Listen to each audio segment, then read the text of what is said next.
So today I went to Book People in Austin because Pierce Brown was there. Not only did he talk, but I got my last book signed.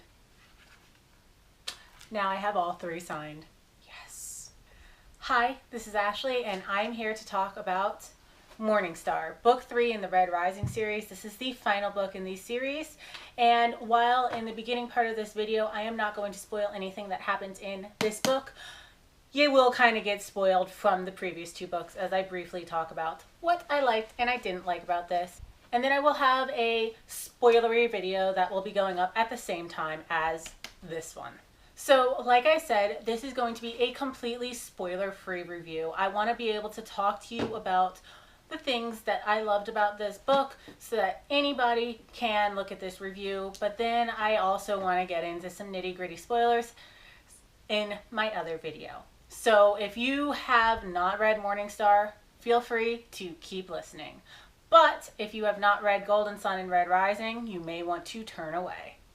Morningstar picks up immediately after the events that happened in Golden Son, and Darrow is currently captured after he's been betrayed by his once best friend, Roke. And we are pretty much picking up from the story right there in that moment, and we see the sudden progression and everything that goes on in the upcoming aftermath to the end of the entire series and the ultimate climax. And I've got to say, I was kind of worried because I absolutely loved Golden Son. Golden Son was one of those books that just completely knocked it out of the park. So I was nervous that Morningstar was not going to live up to those same expectations. Thankfully, I really didn't need to worry much. I quickly realized that what Pierce has been saying all along about this book, that he wrote this one for the fans, I really understood, because this book is totally for us. And it's not in a way that makes the book bad. It is satisfying. You get these complete arcs. You get to see things play out that have been seeded from the earlier books, both from Red Rising and from Golden Son, that finally come to a conclusion now. The scale of everything increases. So whereas Red Rising, it was very insular, you had him in his Red Society and then him at the Institute. Then in Golden Son, you're picking up right after the Academy, and then you're expanding to this civil war that is really based around Mars, even though he does go to other places. It's really insular. But when you get to Morningstar, it really expands things out even further. Darrow and the Sons of Ares are going out and doing things that really expand everything that's going on. And I really, really love this book. It's, like I said, all of the characters have their further development, characters that you didn't get to know very well, you get to understand more deeply, and there's even new characters that you get to meet and learn a lot about throughout the story. And it really feels really satisfying because these characters are all given these great moments and great beats throughout the story. Another thing that I really have to commend Pierce Brown for is that he is really great with subtle things that are thrown in there.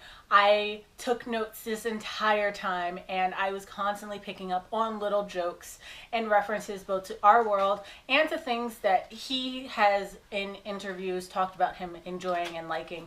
And you really get this understanding that everything is really going in. He's pouring his whole heart into this and it really pays off.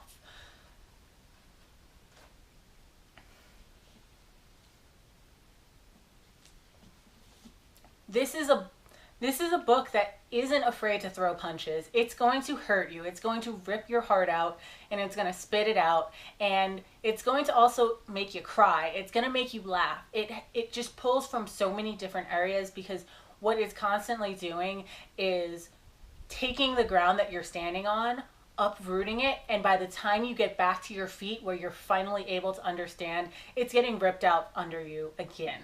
And you're constantly in this state of trying to find balance and being pulled one direction and another. Is this funny? Should I be sad? Should I be angry? Should I be nervous? Should I be afraid? Are things going to go terribly awry? Or are things going to actually work out? And it's really well played because you know that sometimes he's going to get his wins, but then there's enough in this story that you know that there are plenty of times when things just don't go well and they are just going to go bad, and you never know which one it's going to be. So really, I just loved this book overall. It delivered pretty much everything I could have asked for, and I just loved it. There were so many little jokes and references, and just the development and where this story went, it felt natural. It was a build, and things got bigger and bigger and bigger until finally everything just kind of hit the wall in this one. And there were also so many wins that it was really great. And so that is all that I'm going to say for this non-spoilery section. I'm not even going to really reference any of the characters other than Darrow, for the main reason that I don't want to spoil you on anything. But there are a whole bunch of great characters that I absolutely love that are back and doing wonderful things. So if you read Golden Son previously and you loved it, definitely check this out. If you have not read Golden Son, I don't know why you're watching this video, but Morningstar is fantastic. And if you want to go ahead and check out my spoilery video, I will leave a link to it up here. I will see you guys next time. Bye.